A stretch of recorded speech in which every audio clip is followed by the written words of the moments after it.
dead talk in strange ways. Some whisper through wounds, some through bones, and some through teeth. Forensic odontology, that's what the lab boys call it. Me? I call it the science of bite marks in the dark. They say teeth are the last thing to go. Outlive fire, rot, even time. Agrippina used them to ID a severed head back in ancient Rome. Paul Revere picked out fallen soldiers by their bridge work. Hell, even Hitler and Eva Braun were confirmed by their teeth when their bodies were nothing but charcoal. But when you start using teeth to point fingers at the living, that's when things get messy. I've seen bite marks, close cases. Wayne Boden, the vampire rapist, left his signature on 4 women. Odontologists matched the marks, and he went down for life. Ted Bundy? Same story. He bit Lisa Levy the night he tore through that sorority house in Florida. When the cops tried to take a wax impression of his teeth, he fought like a cornered animal. He knew those teeth were going to hang him, and they did. But for every Bundy, there's a man who never should have been in the lineup. Take Willie Jackson down in Louisiana. A woman gets attacked, beaten, bitten, raped. She finds a bank receipt on her windshield with Jackson's name on it. Bad luck, wrong place, wrong time. She picks him out of a photo array, then a lineup. A forensic dentist swears the bite marks match his teeth. Case closed, except it wasn't. Days after the conviction, Willie's brother Milton confesses. A bartender says he saw Milton with the victim that night. Another odontologist re-examines the marks, says they're Milton's, not Willie's. DNA seals it.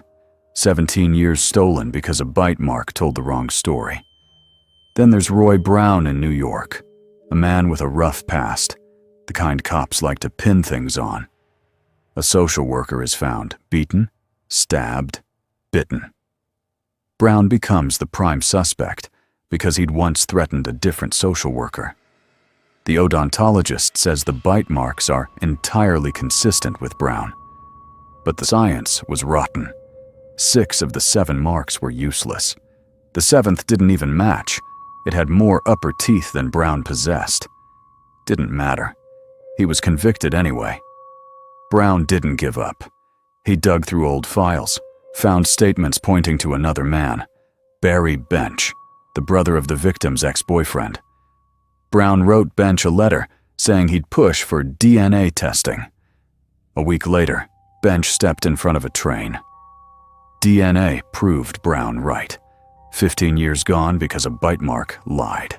And Ray Crone, Arizona, a clean-cut guy, Air Force vet, choir boy, the kind of man you'd trust to watch your kids. A waitress is found murdered, bitten. Crone gives a styrofoam impression of his teeth, thinking he's helping. The odontologist says the marks match. The press calls him the snaggletooth killer. He's convicted, sent to death row. Years later, DNA testing finally gets its day in court. The saliva on the victim's tank top doesn't match Crone. It matches another man, Kenneth Phillips, a criminal who lived nearby. Even the odontologists admit Phillips can't be ruled out. Crone walks free after 10 years behind bars. The 100th innocent man released from death row. That's the thing about bite marks. They're supposed to be as unique as fingerprints, but they're not. Skin stretches, bruises shift, teeth change, and experts, even the good ones, see what they expect to see. I've learned something in this line of work. Teeth don't lie, but people do. And sometimes the science does too. Bite marks can catch a monster, or they can make one.